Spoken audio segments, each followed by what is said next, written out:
পাকিস্তান ও IMF দুটো শব্দ যেন অঙ্গাঙ্গিভাবে জড়িত।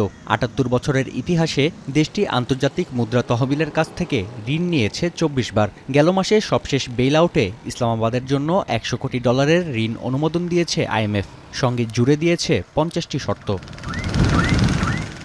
এমন পরিস্থিতিতে দেশটিতে মঙ্গলবার ২০২৫-২৬ অর্থবছরের জন্য বাজেট ঘোষণা করতে যাচ্ছে শেহবাজ শরীফ সরকার, যেখানে ৭.৫% মূল্যস্ফীতি ও ৪.২% জিডিপি প্রবৃদ্ধির লক্ষ্যমাত্রা নির্ধারণ করা হয়েছে। বিষয়টি নিশ্চিত করেছেন পরিকল্পনা মন্ত্রী আহসান ইকবাল।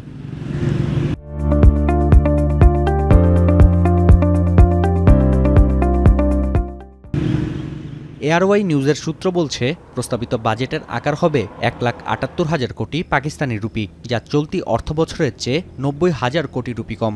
আইএমএফের শর্ত মেনে চলতেই কমানো হচ্ছে বাজেটের আকার। এছাড়াও ব্যয় সংকোচনের অংশ হিসেবে মন্ত্রণালয়গুলোর জন্য নতুন গাড়ি কেনায় নিষেধাজ্ঞা আরোপ করা হতে পারে। পাশাপাশি বেঁধে দেওয়া হতে পারে বিদ্যুৎ ও গ্যাসের ব্যয়সীমা। বিশ্বব্যাংকের প্রতিবেদন বলছে, পাকিস্তানের মোট জনসংখ্যার ৪৪.৭%, অর্থাৎ প্রায় ১১ কোটি মানুষের বাস দারিদ্র্য সীমার নিচে। বর্তমান সরকার চলতি অর্থবছরে বিদ্যুৎ, তেল ও গ্যাসের মতো পণ্যে ভর্তুকি দিলেও এবারের পরিস্থিতি ভিন্ন।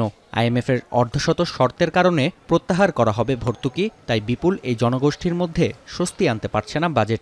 ये एक्सपेक्ट कर रहे हैं कि ये बजट मुश्किल ज़रूर होगा, लेकिन मार्केट पॉइंट ऑफ व्यू से बुरा नहीं होगा। बजट में चाहिए कि आवाम को अच्छा खासा रिलीफ मिलना चाहिए, क्योंकि जो महंगाई की इस टाइम सूरत हाल है ना, उसके मुताबिक अब सफ़ेद पोश जो है ना, वो बिल्कुल समझ लें कि करीब मर गया। तो हुकूमत अपने अखराजात में कमी करे और आमदन बढ़ाए।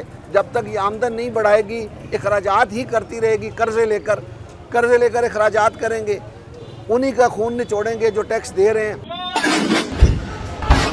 এদিকে বেশ কয়েকটি আন্তর্জাতিক গণমাধ্যমের তথ্য বলছে, প্রতিরক্ষা খাতে বরাদ্দ ১৮% বাড়িয়ে ২.৫ লাখ কোটি রুপি করা হতে পারে। নাফিয়া আরমান মনন, এখন বিশ্ব।